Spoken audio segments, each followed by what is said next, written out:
The Duke of Chemical Birds meets the Loupgarou of Wood County by Howard McCord. The Loupgarou of Wood County is a consumptive and has a cough as delicate as Camille's. He is perhaps the last of the Bengal lancers and remembers Kipling. Those 27 days a month he's free from the curse, he runs a hardware store. At Plenilou, his wife chains him to the floor of the garage, puts out some food, and visits Mother. The change is unremarkable. A more brutish brow, lips curled, and frenzied howls. The neighbor's children check to see the chain still hold or if his pan needs water. One night, the Duke astride his Kawasaki heard the screams, banked in mid-street, spun a Brody for effect, and sped to the sound. "My God," the Duke was heard to say, "it's Charlie Pfeiffer from the Cush. I was with him in the bush the night the creatures came and carried him away." He preened the feathers of his vest, pulled the bike up on its stand, and went to rescue Charlie. "They did something bloody awful to your face, old chap, but never mind.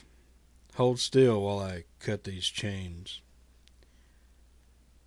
Charlie smiled and bit the Duke square on the wrist, who thereupon laid bolt cutters to the side of Charlie's pate, then snapped the quiet chains.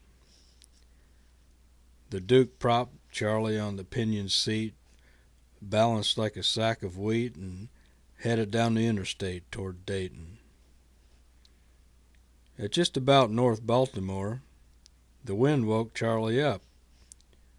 His eyes caught the moon breaking in a sheen on feathers and the highway slipping by at 90.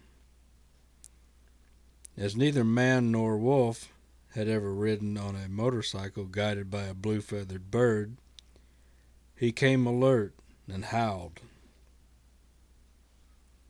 The Duke liked the sound, dropped the cog, and did a wheelie past a semi. "So help me, man," the driver told his buddy, "it was this big fucking bird on a bike and a baboon or something like a dog behind him standing up, the whole thing balanced back on one wheel, pipes screaming like a Jezebel.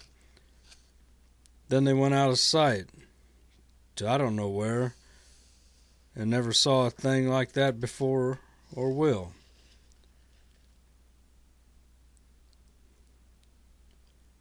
Waiting for the next full moon to ride, the Duke and Charlie Pfeiffer, Loupgarou, are lounging in a bar in Louisville, telling lies about the skinwalkers in the Hindu Kush, reciting parts of Kipling and of Donne.